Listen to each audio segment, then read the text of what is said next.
बच्चों, कैसे हैं आप सब। उम्मीद करता हूं कि आप सब अच्छे होंगे, आपकी पढ़ाई भी अच्छी चल रही होगी, आपका स्वास्थ्य भी अच्छा होगा। और चलिए, छुट्टियों के बाद हमारी वर्कशीट एक बार पुनः आ गई है, तो आज हम करते हैं कक्षा 9 के विद्यार्थियों के लिए हिंदी की वर्कशीट नंबर 7। आज की वर्कशीट में हमें एक काव्यांश को पढ़कर नीचे दिए गए प्रश्नों के उत्तर देने हैं। और यह काव्यांश बहुत ही इम्पोर्टेंट है। यह मजदूर कविता से लिया गया है और इसके लेखक हैं रामधारी सिंह दिनकर। रामधारी सिंह दिनकर एक राष्ट्रभक्त कवि थे और उनकी जो रचनाएं थी वो बहुत ही उन जगहों से उठाई जाती थी, उन जगहों को इंडिकेट करके वो रचनाएं की जाती थी जहां और लोगों का ध्यान बहुत कम ही जाता हो। और समाज के बहुत सारे ऐसे विषयों को उन्होंने अपने कविताओं के माध्यम से उठाए हैं जो काफ़ी इम्पोर्टेंस रखते हैं समाज में। तो उसी तरह से समाज में एक वर्ग और है जिसका बहुत बड़ा योगदान होता है समाज को अच्छा बनाने में, हमारी सोसाइटी को सुंदर बनाने में। और जितने भी डेवलपमेंट के वर्क होते हैं, विकास के कार्य होते हैं, यह मजदूर वर्ग जो हैं अपनी कड़ी मेहनत से उसको करते हैं। भले ही उसका श्रेय उद्योगपति ले जाएं, पूंजीपति ले जाएं, लेकिन उनको आगे बढ़ाने में और उनको पूरा करने में मजदूरों का जो हाथ है उसको नज़रअंदाज नहीं किया जा सकता है। तो मजदूरों की वाणी को कवि ने अपने मुख से प्रस्तुत किया है, अपने लेखनी से लेखनबद्ध किया है। इस चीज़ को हम लोग आज देखते हैं कवि रामधारी सिंह दिनकर के इस कविता में। कवि कह रहे हैं, मैं मजदूर मुझे देवों की बस्ती से क्या, अगणित बार धरा पर मैंने स्वर्ग बनाए। उन्होंने कहा कि देवता लोग जो स्वर्ग में रहते हैं उससे मुझे क्या सरोकार। हमने इस धरती पर पता नहीं कितने बार स्वर्ग बनाए, कितनी अच्छी अच्छी बिल्डिंगें बनाई, कितनी अच्छी अच्छी सोसाइटी बनाई, कितने अच्छे अच्छे क्या क्या हमने निर्माण नहीं किए। हम मजदूर हैं, हमें देवों की बस्ती से कोई मतलब नहीं है। अंबर पर जितने तारे उतने वर्षों से मेरे पुरखों ने धरती का रूप संवारा। कह रहे हैं कि इसका हिसाब ही नहीं है कि कितने साल पहले से मजदूर इस धरती को संवारता आ रहा है, मजदूर इस धरती को निखारता आ रहा है, इस धरती पर मेहनत करके अच्छी अच्छी चीजें बनाता आ रहा है। मेरे पुरखों ने मतलब उनके पहले आए मजदूरों ने, उनके जन्म से पहले भी जो लोग मजदूरी करते थे तो उन लोगों ने अपने पुरखों से उसे जोड़ा है कि मेरे पुरखों ने धरती का रूप संवारा, अपनी मेहनत से इसे सुंदर सा रूप दिया।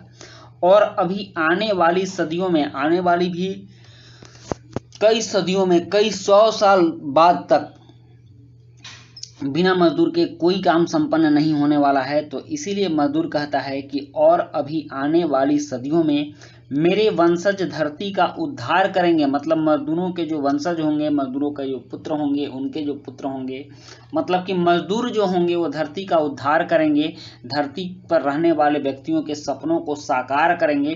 पूंजीपति चाहे भले ही वो सुख भोग लें, लेकिन उस सुख की जो एक एक ईंट है, एक एक नींव है, वो मजदूरों ने अपने मेहनत से रखी है, मजदूरों ने अपने हाथों से रखा है। तो इसीलिए कहते हैं कि मेरे वंशज धरती का उद्धार करेंगे। अगर मजदूर ना रहें तो सारे पूंजीपति अपने घर में ही बिलख कर रह जाएंगे, क्योंकि उनको काम करने की आदत तो है नहीं, काम तो मजदूर करते हैं। और उनको अपने लिए भी अगर कोई काम करना पड़े तो बहुत ही मुश्किल से ही वो कर पाएंगे, सारा काम वो नहीं कर पाएंगे। ठीक, तो मेरे पुरखों ने धरती का रूप संवारा और अभी आने वाली सदियों में मेरे वंशज धरती का उद्धार करेंगे। मतलब कि आने वाले सदियों में भी बिना मजदूर के ये काम होने वाला नहीं है। इसीलिए कहा जा रहा है कि मेरे वंशज धरती का उद्धार करेंगे। इस प्यासी धरती के हित में ही लाया था हिमगिरी चिर सुखद गंगा की निर्मल धारा। कह रहे हैं कि मेरे ही वंशज ने हिमगिरी, मतलब हिम मतलब होता है बर्फ, बर्फ से ढके पहाड़ों को चीर कर गंगा की निर्मल धारा इस धरती की प्यास बुझाने के लिए लाया था, इस धरती के हित में लाया था, इस धरती के लोगों के हित में लाया था। वह मेहनत में हमने ही किया। न जाने कितने बांध हमने बनाए हैं जिससे कि सुखी धरती, वंध्य धरती कहा जा रहा है। यहाँ देखिए आगे पंक्ति भी है कि मैंने रेगिस्तान की रेती धो धोकर बंध्या धरती पर भी स्वर्णिम पुष्प खिलाए। उनके कहने का मतलब है कि बंध्या धरती मतलब अनुपजाऊ धरती, उन लोगों ने ही बांध बनाया। बांध बनाने में मजदूरों की सक्रिय भूमिका रहती है, बहुत मेहनत का काम होता है और वह मेहनत मजदूर ही करते हैं। उन लोगों ने ही बांध बनाया, बांध बनाकर नहरों की खुदाई करी और उन नहरों से रेगिस्तानी इलाकों में पानी जाता है जहाँ की सिंचाई होती है, और वो इलाका भी आज हरा भरा है, तो उसके हरा भरा होने का श्रेय भी मजदूरों को है। वैसे ही बच्चों, आप अगर आज भी नज़र उठाकर देखें तो आप पाएंगे कि जितनी भी बिल्डिंगें हैं, अगर मजदूर नहीं रहें तो क्या बन सकती हैं। आप जिस मेट्रो की सेवा ले रहे हैं, अगर मजदूर नहीं रहें तो क्या वो मेट्रो चलेगी। आप जिस तरह की सुख सुविधाएं भोग रहे हैं, अगर मजदूर नहीं रहें तो क्या आप वो सुख सुविधाएं भोग पाते हैं। तो हमारे सुख सुविधाओं के जड़ में अगर आप देखें तो वो मजदूरों से ही स्टार्ट होती है, वो मजदूरों से ही उसकी शुरुआत होती है।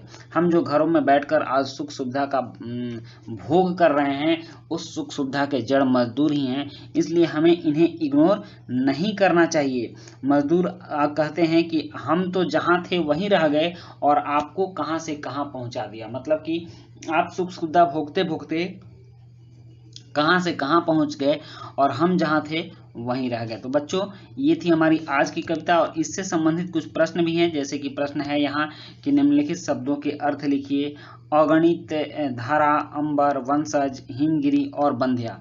उसके बाद है कि दूसरा प्रश्न है कि मजदूर धरती पर स्वर्ग बनाने के से क्या क्या तात्पर्य है, और अंबर पर जितने तारे उतने वर्षों से पंक्ति में कवि क्या कहना चाहता है।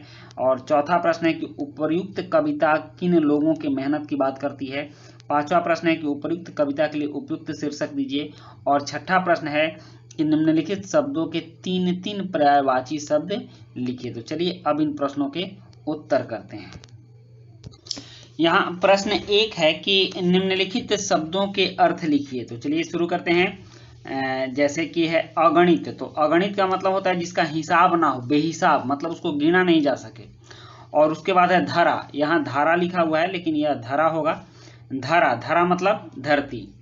और फिर होता है अंबर, अंबर का मतलब आकाश होता है। और उसके बाद है वंशज, और वंशज का मतलब होता है पीढ़ी। नेक्स्ट है हिमगिरी, हिमगिरी का मतलब हिमालय या बर्फ से आच्छादित पहाड़, वैसे पहाड़ जिन पर बर्फ हो। और उसके बाद है प्रश्न दो, और प्रश्न दो है कि मजदूर द्वारा धरती पर स्वर्ग बनाने से क्या तात्पर्य है।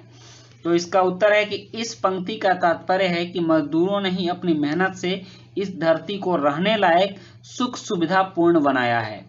उसके बाद प्रश्न तीन है कि अंबर पर जितने तारे इतने वर्षों से, पंक्ति में कवि क्या कहना चाहता है। तो इसका उत्तर है उपर्युक्त पंक्ति में कवि कहना चाहता है कि मजदूर इतने वर्षों से इस धरती पर अपनी सेवा देते आ रहे हैं जिसको गिना नहीं जा सकता, वह अनगिनत है। वह तारों के जैसा है, जैसे तारों को नहीं गिना जा सकता है वैसे ही उन सालों को भी नहीं गिना जा सकता जितने साल से कि मजदूर इस धरती पर सेवा देते आ रहे हैं। और चौथा प्रश्न है कि उपर्युक्त कविता किन लोगों के मेहनत की बात करती है। तो इसका उत्तर है कि उपर्युक्त कविता मजदूरों के मेहनत की बात करती है। और फिर पांचवा प्रश्न है कि उपर्युक्त कविता के लिए उपयुक्त शीर्षक दीजिए। तो उपयुक्त शीर्षक इसका मजदूर है। और छठा प्रश्न है कि निम्न शब्दों के तीन तीन पर्यायवाची शब्द लिखिए। तो धरती, धरती के पर्यायवाची शब्द हुआ धरणी, वसुंधरा, रत्नगर्भा। और गंगा का मंदाकिनी, भागीरथी, देवपगा। और पुष्प का फूल, सुमन और कुसुम। तो बच्चों, ये थी हमारी आज की वर्कशीट, और आज की वर्कशीट हिंदी की इंटरेस्टिंग वर्कशीट थी, बहुत ही प्रेरणाप्रद इसमें काव्यांश था। तो इसी के साथ ये वर्कशीट समाप्त होती है। वीडियो अच्छी लगी हो तो लाइक, सब्सक्राइब, कमेंट जरूर कीजिएगा। मिलते हैं नेक्स्ट वीडियो में। Thank you.